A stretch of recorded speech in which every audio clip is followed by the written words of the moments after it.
إذن مساء الخير وأهلا وسهلا بكم جميعا في جلسة جديدة. A new session of ARIJ's 15th forum, annual forum. Please be seated so that we start this session that would go on for 45 minutes.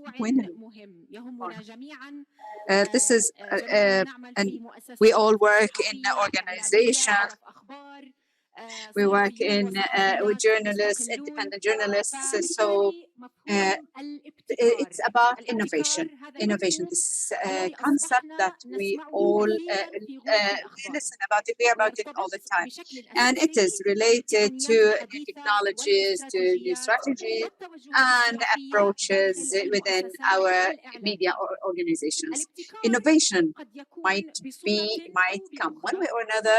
It might be the linkage that links the work of such organizations, media organizations, with technical, human, big technical companies like Google.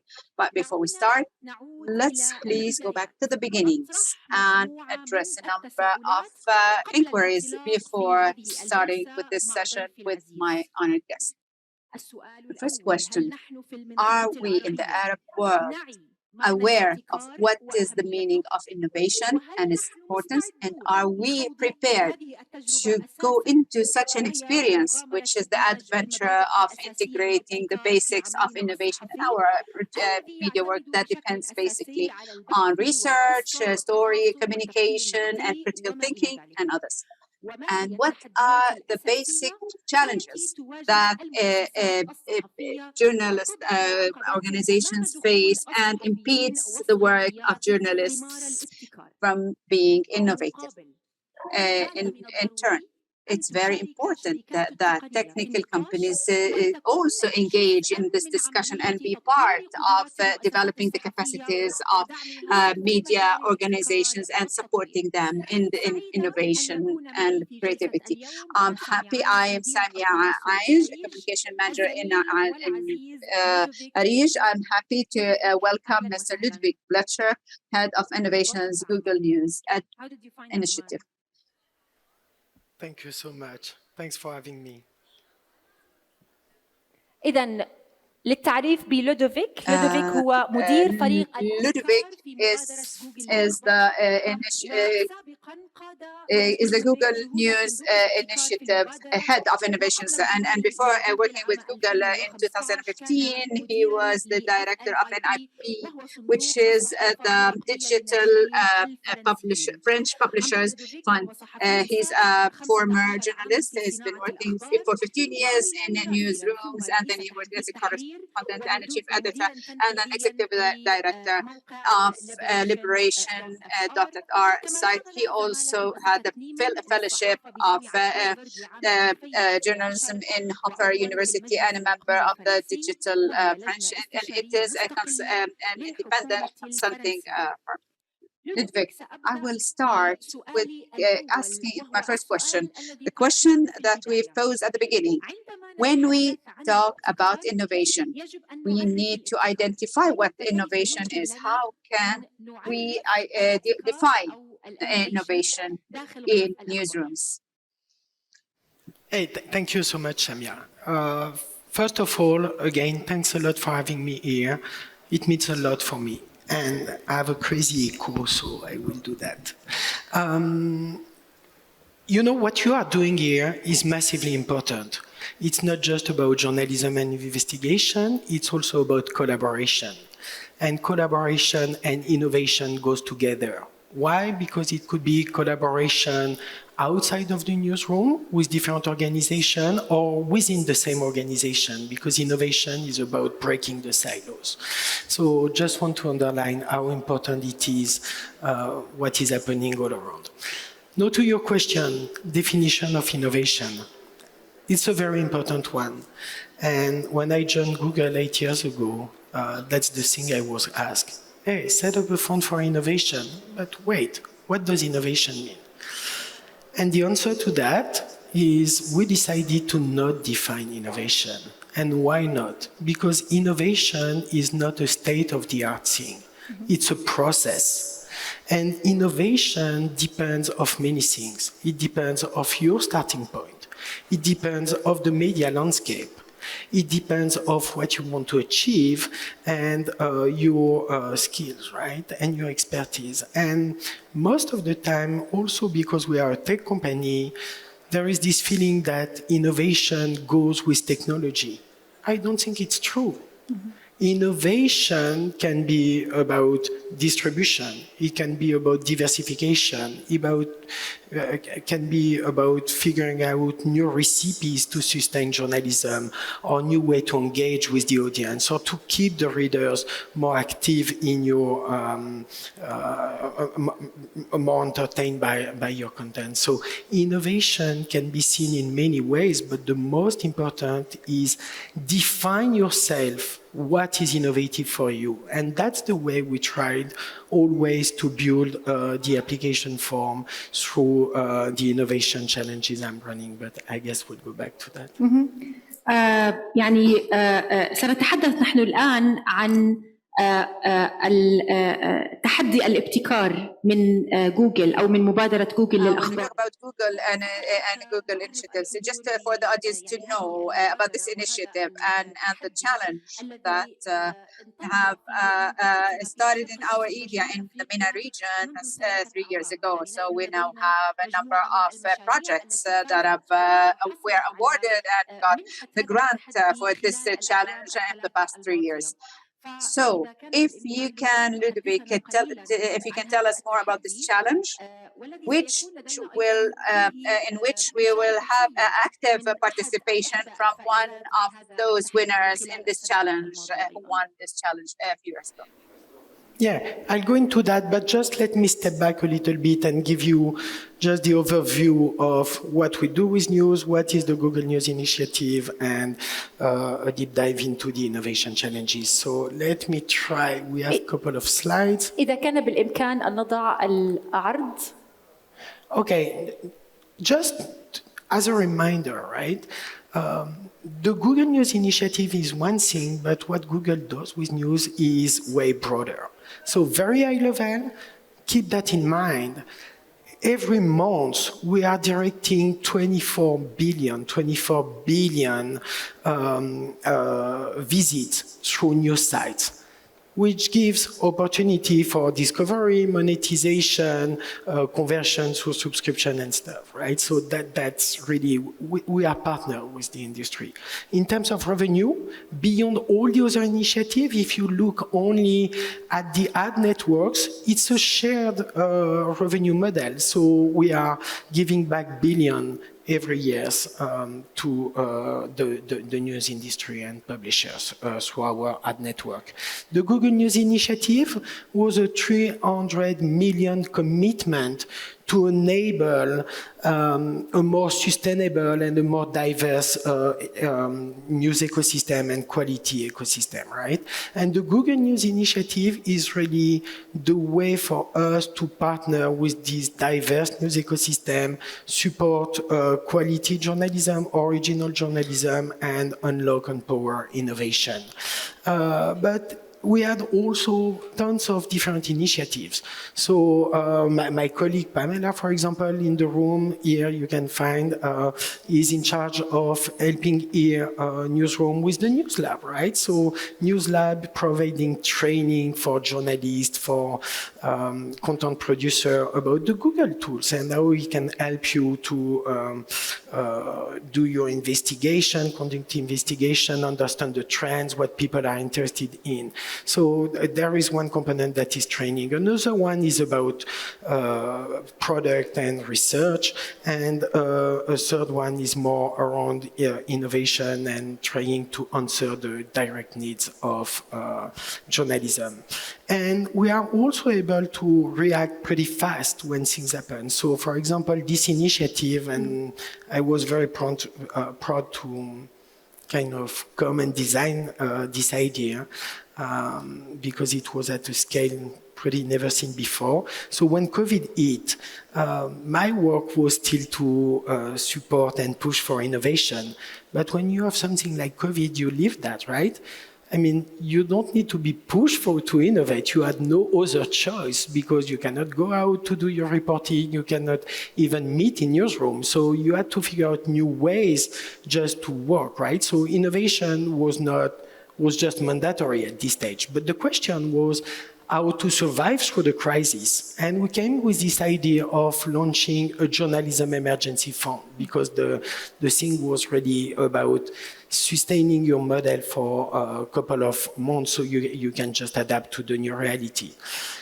We launched that. In 2 weeks. We got 12,000 applications from all over the world, 12,000 applications from 115 countries.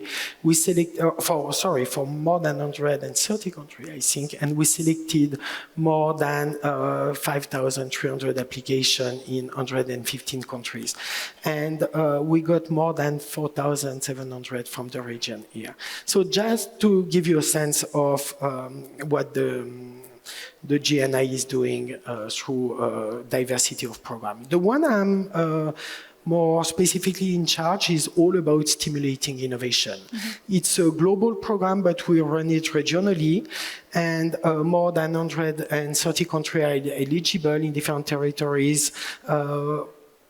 Almost 350 projects has been selected in almost 80 countries over the last 3 years for more than 40 million in funding.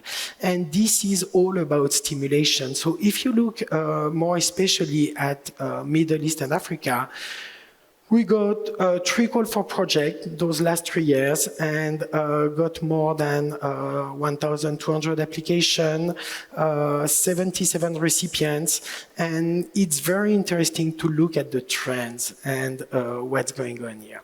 So if you take the last call for project, that selection was about 3-4 months ago. First thing to notice, the number of new players coming in. Plus 22% are online-only players. That shows the vibrancy, the energy going on in the region, and all these new things, those new news ventures that want to play their role and tell the stories in another way. Then fact-checking. Mm-hmm. Plus, fact-checking plus 118% application compared to the previous round.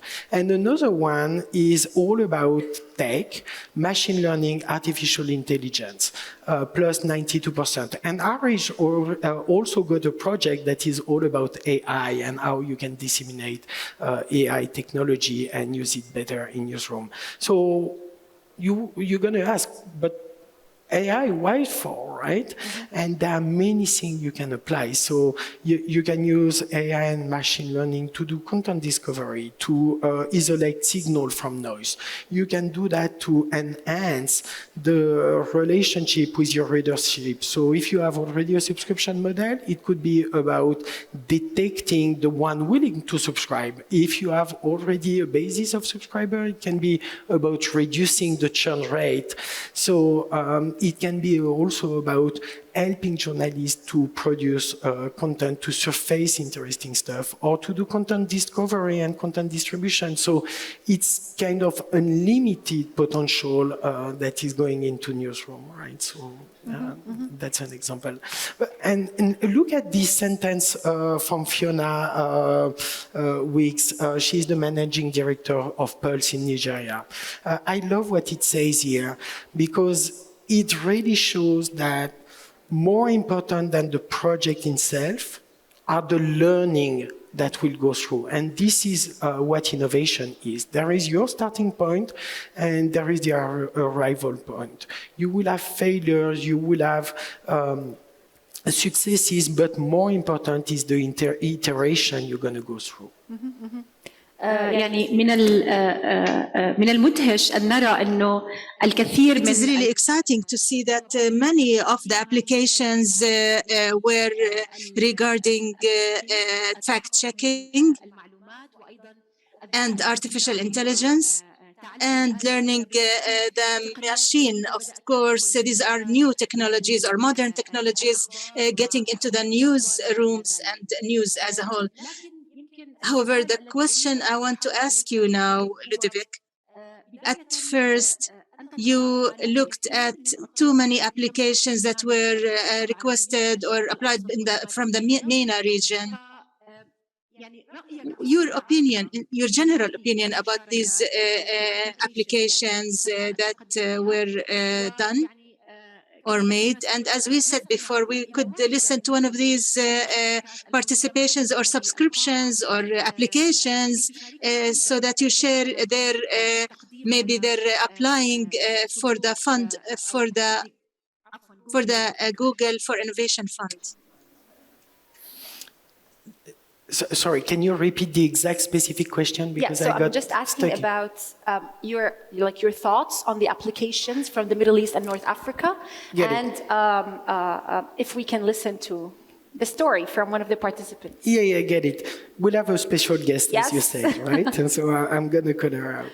But look, the first thing I want to say is I'm always amazed to see how things start and how it evolves. When it started 3 years ago, it was about everyone trying to apply, just like putting a coin into the machine and see if it's going to work.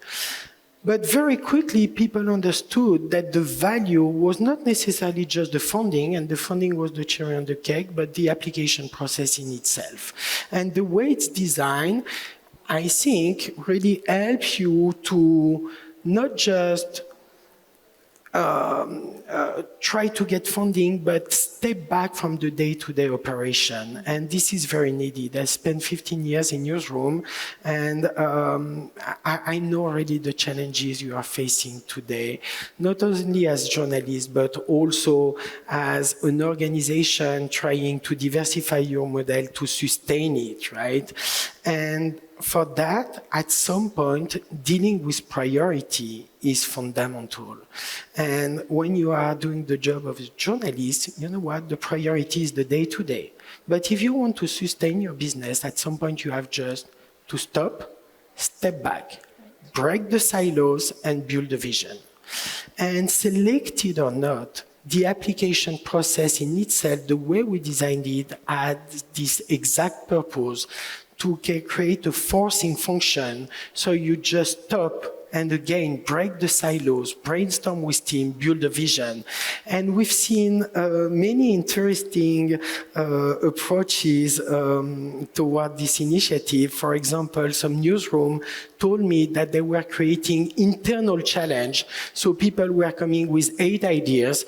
They would kill a couple of ideas, create their own creation, and then select 1 or 2 that would go to it. And I think that's the main learning, is how you can just stop, build your vision, selected or not, you get it, right? And the in-depth of the application has been also very interesting to notice in the region. The more it goes, the more I see some applications that are super profound, that are taking into account very specific nuances. Take, for example, subscription, booming everywhere. But here, more complicated. There are some niche business that goes towards subscription. But you can see a lot that keep mainstream, and they have to be free. But they try to figure out other model than just relying on ads, right? So for example, how can you have membership on top that not necessarily subscribers, or donation model on top, which allow to do your journalism mission as a public good, but have people supporting it, right?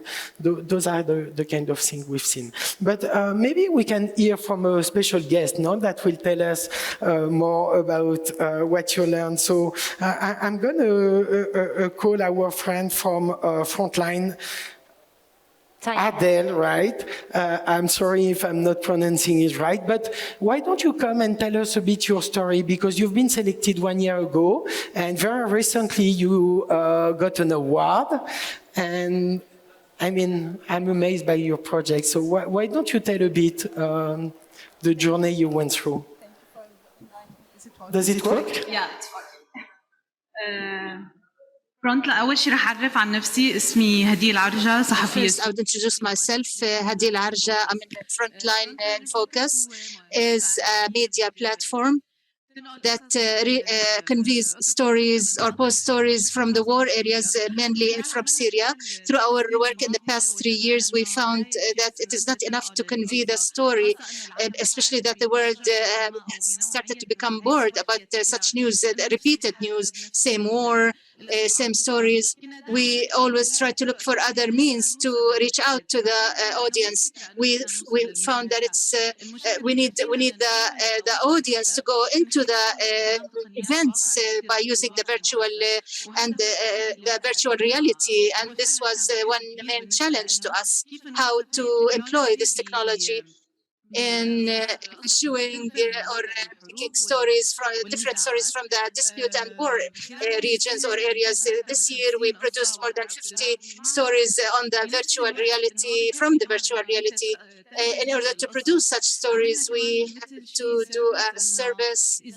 Any foreign journalist or Arab journalist who wants to do a story in the area and cannot travel, whether for COVID or due to security situations, it was important for them to be introduced to the events taking place. All they had to do is to put on their headsets, and then through the platform they would raise these questions and could build their stories from all aspects. We are as journalists on the ground see the story as a normal one. However, at dispute and war areas, a journalist would start to see more details, would have to build a very strong map. And this was one benefit from the program. How did we produce stories, and how we reached out to a new generation of the youth.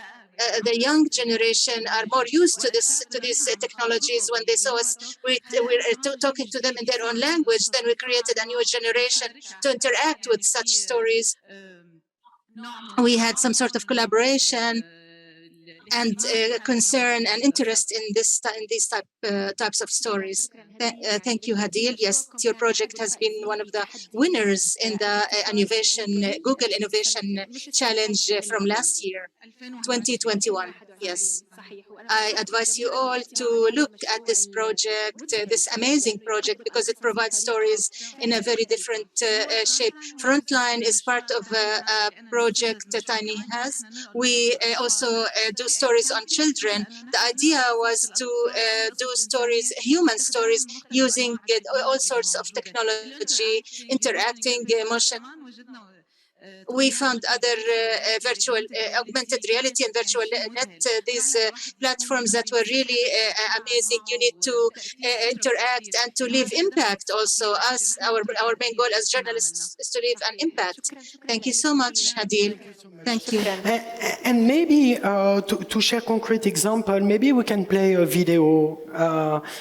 Usually, I don't play video on stage, yes, right? I don't think it's the right thing to do, but this one is so grounded to what is happening here with a couple of examples. If you don't mind, I'd love to play it. Of course. Let's play the video. No problem. Okay, this is the video. Le Liban, il est à un tournant très important de son histoire. On ne sait plus qui nous sommes, c'est un moment important. Mais je crois au Liban, je crois aux Libanais, je crois à leur capacité à en faire une nation, de s'entendre et puis d'arriver à une solution. The problem was never not having good journalists in the Arab world. It was always a problem of media ownership. A lot of independent media is growing and maturing across the Arab world, and I think they are the future of journalism in this part of the world. L'Orient le Jour essaye d'être un journal à la fois indépendant politiquement et indépendant financièrement, trouver un nouveau modèle économique. On aimerait être soutenable, viable à long terme et préserver notre indépendance et la qualité de notre journalisme. Google est venu nous aider sur la construction et le développement de ce qu'on appelait l'Orient le Jour Club, un club de loyauté, de fidélité qui nous permet de proposer des offres et des services à nos lecteurs en fonction de leur intérêt. C'est la première fois qu'un média dans la région va au-delà de la simple offre d'information. On sait que l'information c'est très important, mais on sait aussi que pour engager ses lecteurs, il faut proposer une palette plus large d'activités.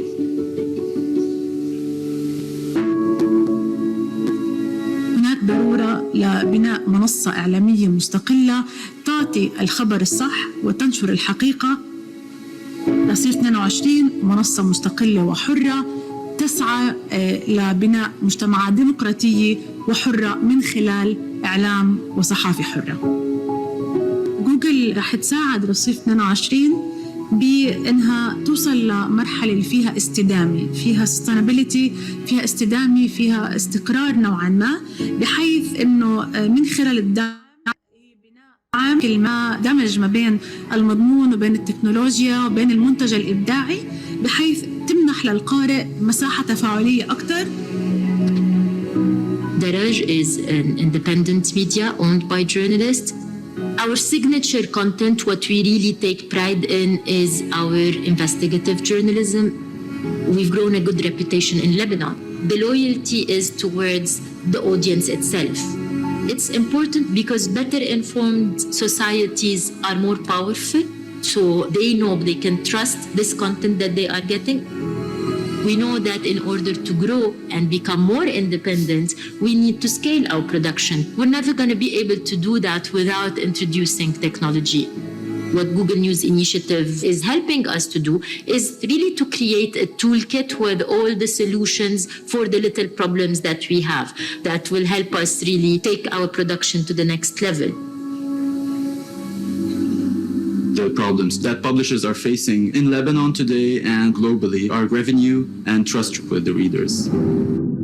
Whitebeard's primary mission is to empower publishers with technology. The Google News Initiative actually funded us for developing a technology that would empower the whole news ecosystem. That is a dynamically metered paywall to allow publishers to present a different kind of subscription model to their users. The best thing we could do is collaborate as much as we can, whenever we find an idea to work together towards. La collaboration entre les médias est un point essentiel pour nous de la réussite et du développement d'un secteur médiatique prospère et d'un journalisme de qualité. So I wanted to show this video because I really think it captures everything. From collaboration to sustainability to independence to a new way to engage with readers to distribute content. And it's an example of project we funded only in Lebanon, but we've done that in many places in the region. There are some recipients in the room, so I really encourage you to engage the conversation with them, because this is also about sharing the learnings. So one project should not benefit only to the project owner, but to the entire community. Absolutely. ويمكن هلا كمان من المهم التنويه Probably it's important to know that ARIJ this year was one of the institutions who won the Google Innovation Award on the IA strategy in the newsroom, especially in investigative journalism.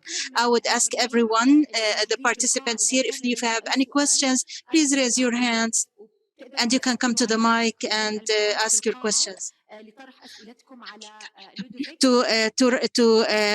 Place your questions on, or to ask Ludovic your questions. شكرا. أنا Ali Said from Yemen.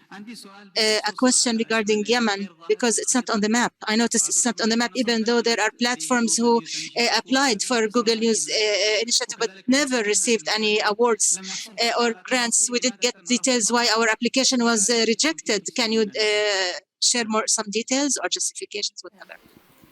So look,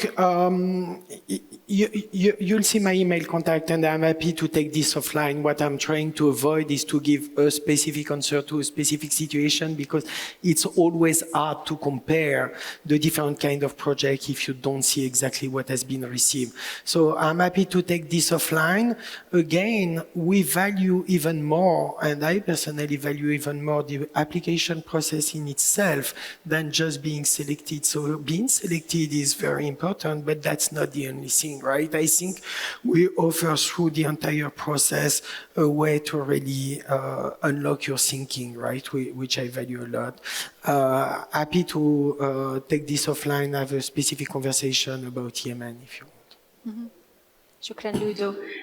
إذا كان هناك أي سؤال آخر بإمكانكم برفع اليد المشاركة، لكن يعني قبل أن أخذ. Before I take another question, Previously, I used to be a colleague of the Google News initiative. I visited many media institutions in the various Arab states, and the situation in some of these institutions can be described as heartbreaking.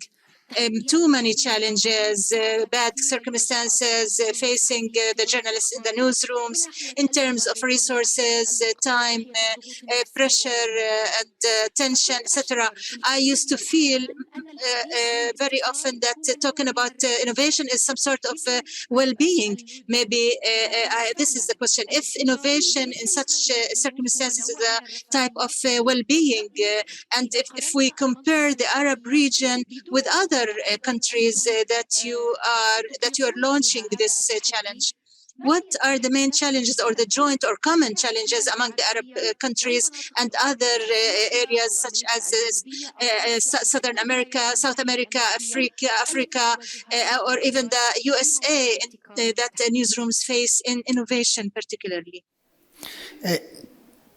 I think you're right to say that when you are struggling that much on a day-to-day, just to do your basic job, innovation is kind of cherry of the cake, but we cannot afford, right? I get that. But in the same way, that's the only way to build the future, right? If a company is not doing research and development, well, they might work for 1 year, 2 years, 3 years, but how are they going to tackle what's going to come next? I understand there are very specific situations where it's just impossible and the day-to-day is killing everything. But if you can dedicate as much as possible, even a little space, find room to think about the future. And here is something I want to show from a research done by the Reuters Institute. That's also something the GNI is sponsoring, right?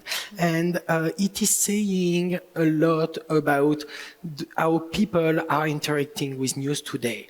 And different in different parts of the world, but this is coming everywhere because this is a trend.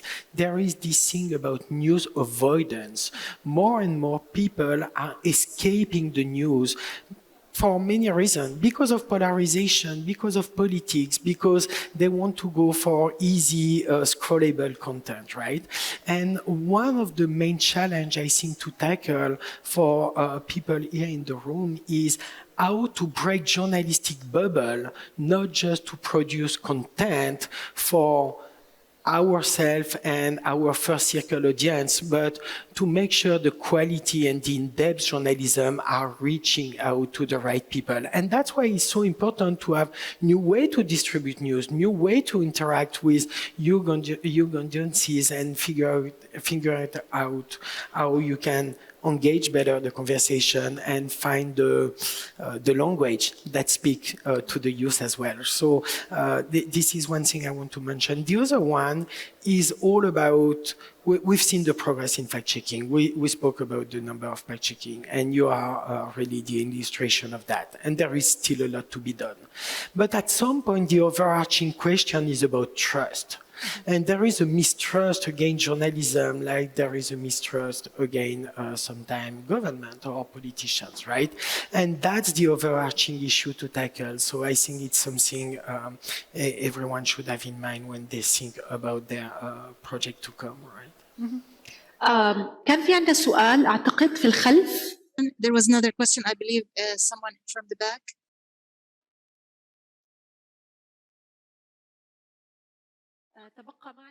We only have a few minutes. In less than a minute.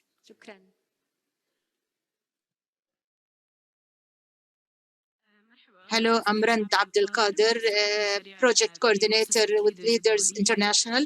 I work on a media and innovation project with the Deutsche Welle and Biro Media Foundation. We're currently working on a project similar to the one that you were talking about in one way or another, in terms of the fact that we do integration, we integrate innovation with the software and advanced technologies in the media. We're encountering some difficulties. We are working in a number of states, six countries. in the MENA region, there's a serious problem, that is to be able to reach out to the journalists who are used to the conventional media or the traditional media. There are always concerns. Why do we use such softwares? We didn't learn this way. The universities, the majority universities are still doing this issue traditionally or in traditional means. So it's sometimes overwhelming. The journalists become overwhelmed. So my question, how can we be able to reach out to the journalists at the MENA region without, and to integrate two ideas, technology and innovation, without overwhelming them? Thank you. So look, to your question about overwhelming people, I think about the end user first. And the way you are pitching the product or the approach, at some point, and that goes to my point about getting out of this journalistic bubble. Most of the time when I'm asked someone to pitch about his project, he starts by, as a journalist, this is what I want to achieve. But if you start in a different way and say, this is what I want to offer to a reader, or as a reader, as a consumer, I will be able to access this kind of stuff, it completely changes your narrative. And I think that's an important point when you address the audience you're going to target, even if it's a B2B audience, to get to collaborate with you. That's one. Then the outreach. Well, come to this kind of conference, meet people, collaborate, do the network, reach out to me if you want. I'm happy to connect you with people. Reach out to Samia and to ARIJ Vault, right? It's a fantastic network you have here, right? So that's the best way to tell the story. And I think we are running out of time, but we have a couple of announcements to make, yes, right? Yes, please. Go ahead. Yeah. Now, I just want to touch on two opportunities. One is not specific to the region, but the other is, right? So first of all, we are launching here the first ever startups lab for the Middle East and North Africa. It's a partnership between the Google News Initiative and International Center for journalists, ICFG, and all the idea is to help early stage news organizations to grow their business. So how does it work? You need to be an organization that already produces content. It's for mainly small and medium news organizations, so you need to have employees, and it's about up to 20, 25, but we are flexible with that number of journalists. And it's going to be a 6-month program where you would receive mentorship, training, and a full curriculum to see the potential of growing your business. Applications are open now. You can find it in Arabic. You can find it in English. I would encourage you to apply as soon as possible. Go on GNI website, g.co/newsinitiative/startuplab, and you will find all the criteria of eligibility and apply as soon as possible. Application process is easy. I really encourage you to do so. And we have friends from ICFG in the room, and you can talk to them. He's here. I'm pointing him out, so you can maybe raise your hand, right? If you want to discuss more. And we've announced also last week 13 million support from both Google and YouTube for the International Fact-Checking Network, IFCN, and they will create a global fund for fact-checking. It will be aimed at supporting their fact-checking network, so more than 135 organizations from over 80 different languages, but the fund will be broader than that. So anyone working in fact-checking will be able to see opportunity to get support for that. The details of it still have to be determined. Expect something, I would say, around March, end of Q1. I really encourage everyone to subscribe to the GNI newsletter, and you will be kept posted. And this one is run by IFCN. More information on their website as well. And of course, don't hesitate to reach out to me. This is my email, and I'm still on Twitter if you want. Great. شكرا لك لودو. إذا جميع Thank you so much. And for all those who are interested in these announcements, please, we invite you to submit your applications and to track and to do a follow-up, especially for the fact-checkers. We have a big group of fact-checking initiatives and institutions. We invite you to track the date for the application, as Ludo said. Ludo, thank you so much. We were pleased to have you to speak about innovation and about what Google provides or offers. As Ludo said, his email is available. If you have any interest in communicating with him, you can do that directly. Thank you so much. Thank you. شكرا لكم جميعا. شكرا.